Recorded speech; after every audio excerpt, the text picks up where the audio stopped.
U.S. scorecard indicates significant gains on governance in Gambia. Ethiopia's Tigray region conflict left hundreds with food shortage. DRC Congo finally puts Ebola outbreak under control after several months of struggle. These and more coming your way on The World Today.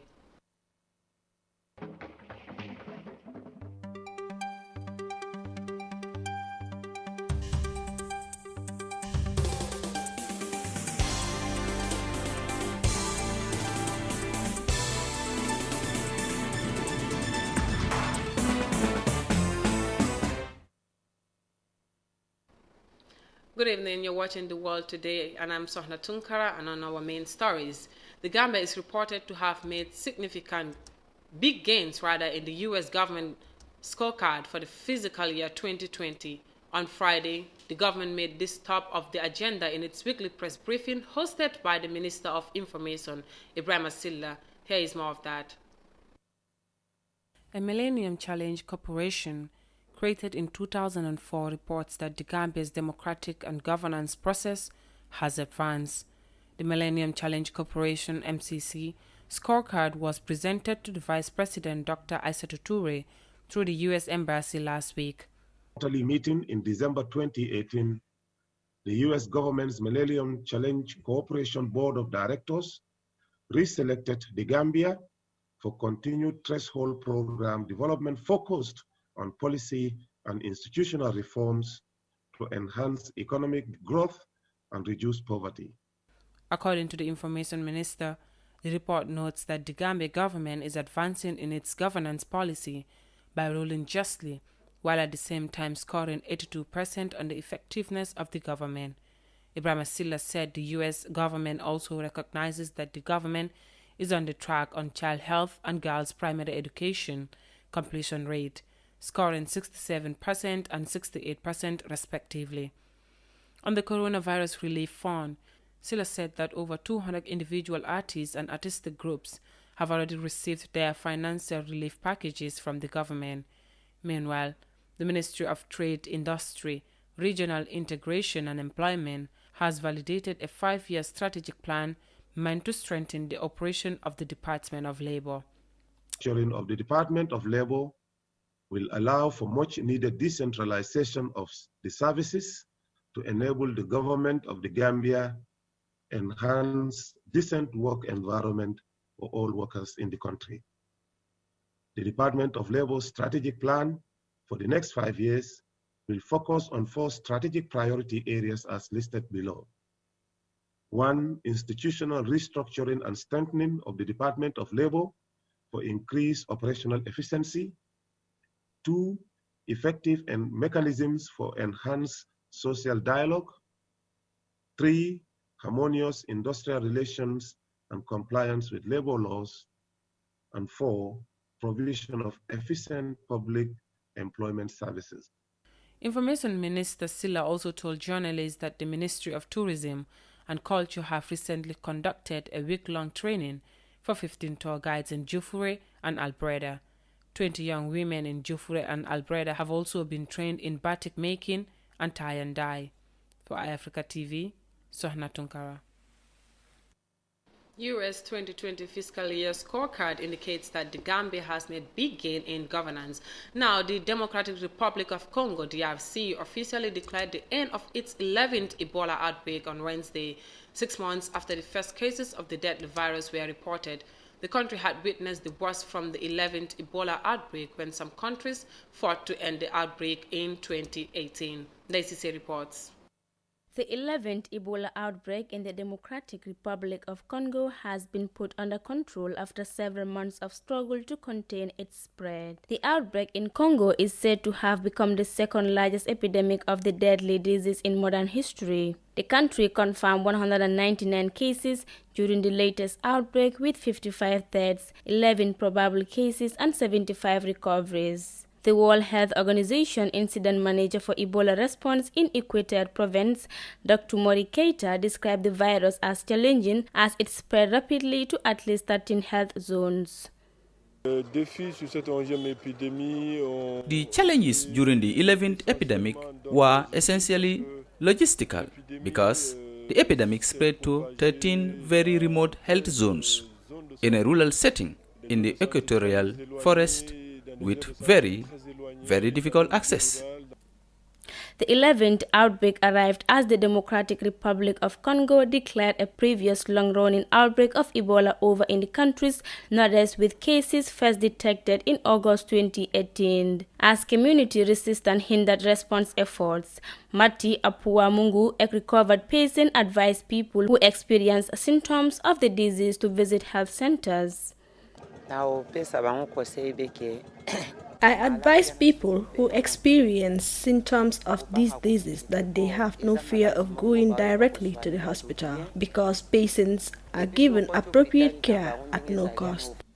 Reports indicated that health workers vaccinated more than 40,000 people at high risk. The outbreak took place in communities scattered across dense rainforests and crowded urban areas, thereby creating logistical challenges. On Wednesday, the Democratic Republic of Congo's Minister of Health, Dr. Etini Londongo, announced an end to the Ebola outbreak after no cases were registered in more than 48 days. The disease is eliminated due to the efforts of the government, health workers, and the World Health Organization. The first outbreak of Ebola occurred in the Democratic Republic of Congo in a village near the Ebola River, which gave the virus its name. The second outbreak occurred in what is now South Sudan, approximately 850 kilometers away. For iAfrica News, I am Daisy.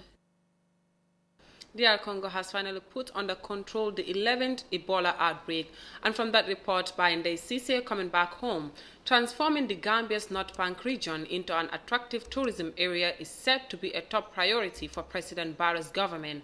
The region has seen very little infrastructural improvement in terms of tourism development over the years, but the government said it is now poised to change this narrative. Fatmata Kasim tells us more. On Thursday, Gambia Tourism Minister Ahmad Ba led a delegation from his ministry on a nationwide tour visiting tourism infrastructure.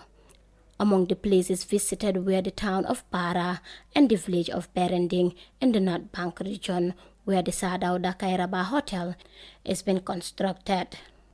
Ba said decentralizing development would reduce the high rate of rural-urban migration among the youths. All the same, we believe we are in the Gambia and we should be in every part of the Gambia and everywhere in the Gambia, because all Gambians have equal rights and the Constitution makes it clear they have right to development, right to prosperity and all of it. So it cannot be centralized only in Banjul, Serekunda, Birkama. I think time has come for development to get to the people, particularly tourism, which carries almost between 25 to 30% of our GDP. So it's important that really we feel it in every part of this country. In May this year, the Minister of Tourism and Culture laid the foundation stone for the new 4-star hotel, the DK Jawara Resort in Bara, North Bank region. The construction of the hotel is born out of the partnership between the Gambia Tourism Board and National Center for Arts and Culture to promote domestic and heritage tourism in the country. On Thursday, Ahmad Ba said the nationwide tour he is leading is meant to see the progress of tourism projects across regions. And again, as you are aware, that the Kairaba Jawara Hotel we laid the foundation stone around May last year, and we're here to see the development of the project. Although we are made to understand they had some difficulties because of the heavy rain, and as a result of which they had a little bit of delayance. But we want to because it's public money, and that's why we said governors should be inspecting this project. This is people's money, and they should be coming down to see or send their officials to see how these projects are performing so that they can also give feedback to us. As a result of our interest as a government in promoting domestic and regional tourism, we have also posted managers in all the divisional offices with all the governors, and these officers will now be stationed permanently in the development and the promotion of tourism within the region. Ahmad Ba also commits his ministry's willingness to revive the lost cultural and traditional value of the UNESCO heritage site in the Gambia. He said the sites will be transformed to attract more tourists. So we are committed to that cause, and we will not leave any stone unturned in getting to achieving our objective in trying to promote rural and domestic tourism in this part of the country. The Gambia is a major tourist destination, and the tourism sector is the biggest foreign exchange earner and is a major source of employment. It accounts for about 16% of the country's gross domestic product. For iAfrica TV, I am Fatoumata Kasim. From that report, in Kenya, President has vowed to enhance the country's security forces as he commissioned several projects that could improve service delivery for the men in uniform. He said his government is committed to uplift the standard of the security agencies despite the challenges brought by the impact of the coronavirus pandemic. Amadou has more. Kenyan President Uhuru Kenyatta has reiterated his government commitment to the modernization of the country's security agencies. The Kenyan leader was speaking as he launched several infrastructure projects, including new lecture halls and barracks, an integrated communication center and 60 staff houses, some 350 kilometers northeast of the capital, Nairobi. At the Border Police Unit headquarters and training campus at Kanyonjo in Kitui County, President Kenyatta called on the different security forces to work in unison to enable them to diligently execute their responsibilities to maintain peace for the better of all Kenyans. I therefore urge you all to continue with the proud tradition of utumishi kwa wote as you serve our nation. Do so with utmost integrity, selflessness, dedication to duty, diligence, and unfailing commitment to the law. I also urge the various uniformed and disciplined services in our country to deepen their cooperation in pursuit of the shared goal of a better and safer Kenya for all. In doing so, we must remember that the community involvement is critical to mission success. President Kenyatta also said that despite competing national interests, including the fight against COVID-19, his administration will continue investing in equipment, technology, and training to enhance the effectiveness of the police and other security apparatus. So my government will therefore continue to upgrade the facilities and amenities committed to you as part of our transformative reform agenda for the security sector. Indeed, just this morning we sat in the National Security Council and we approved for additional equipment, especially to our special units like yourselves, for body armor, for vehicles, for weaponry, to ensure that you are able to execute your mandate with the best available equipment being made available.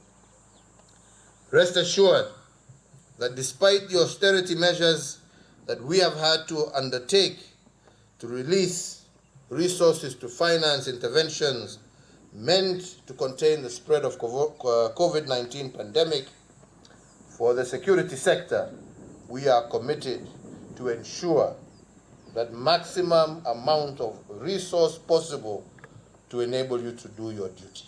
In recent years, the East African nation has witnessed several terrorist attacks that led to the loss of many lives, but President Kenyatta has challenged the security sector to collaborate more with the public in the fight against crime in order to attain greater success.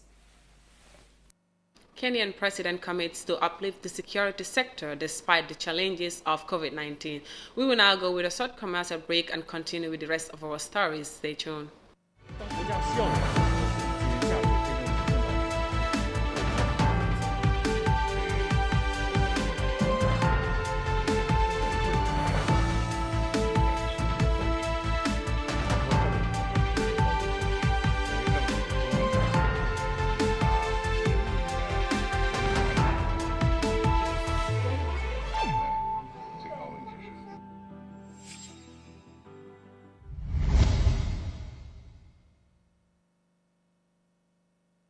You're still watching The World Today, and now to the rest of our stories.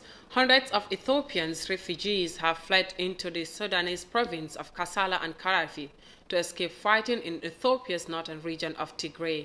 However, the refugees are urgently seeking humanitarian aid as they are running out of food and medical assistance. More in this report. After journeying for days and nights on foot, hundreds of Ethiopians have arrived in Sudan. Many are weak after going without food. Water is available, but we need food and clothes. We left everything there and carried nothing with us. We also need hospitals. So many people are suffering from diseases, and there are women who are giving birth who need help. Local Sudanese organizations, in cooperation with the UN and other international aid groups, are providing assistance. To avoid the border town of Hamadait from being congested, the Sudanese Red Crescent is working to transfer some of the refugees to a camp in Gadaref state. We provide health awareness and counseling for refugees. We also distribute the aid provided by various organizations to the needy. The UN Refugee Agency says over 27,000 have now fled the Tigray region. Since November 4th, troops loyal to the Tigray People's Liberation Front have been fighting Ethiopia's federal government forces. From that, heading to Egypt. Egypt is the first country in Africa to adopt the e-voice system, which is expected to revolutionize the tax and insurance filing and monitoring process. After months of trial, the invoice system will be officially implemented this week, according to Egyptians. It's been a long time in the making. After months of trials, the e-invoice system will be officially implemented for the first time later this week. The government believes the electronic system, which is the first to be adopted in the Middle East and Africa, will revolutionize the tax and insurance filing and monitoring process. It will also help the Treasury achieve its financial and economic goals. This helps the tax authority to see the sales and purchases of the state revenue on the spot. Also, it helps to include the non-formal sector in the formal economy. Our next phase will be the e-bill between the seller and consumer, not just the government. This will allow by 2021 to 2022 the non-formal sector to be more proactive in the economy. This system will cut on tax evasion and increase the state's tax revenue so we can spend more on services to the citizen. According to the government, tax evasion in 2019 reached about $26 billion. That's half the tax revenue of that year. This new technology should help crack down on illegal tax filing. The e-invoice simply connects the seller of a product or service directly with the Finance Ministry's platform. An issued bill goes straight into the file of the company in the tax authority. Egypt is the first country in the Middle East and Africa to adopt the e-invoicing system. It facilitates efficiency based on Egypt's 2030 strategy to transform all procedures and transactions to be electronic. Having the invoice entered directly online will save a lot of audit time for the company and for the tax authority. It will ease the tax evaluation for each company and reduce the probability of conflict between both sides. The database will help create a white and black list of clients. Companies on the white list could be given payment facilities and discounts in their taxes. Blacklisted companies will face closer monitoring and auditing of their files. 136 companies have already signed up for the first phase of implementation. This electronic integration is an excellent idea because all procedures and calculations are done automatically once the e-invoice is uploaded on the system. It's easy and simple without much complications like before. Another important development is that for the first time, the government applies the e-signature, and this will further facilitate our work and reduces time and effort. The government will gradually add more companies to the e-invoicing platform. It plans to cover the whole market within the next 3 years. With that report on Egypt brings today's news bulletin to an end. You can follow Mariama Cham with the Gambia 24 at 19:30 GMT. Thanks for watching and bye for now.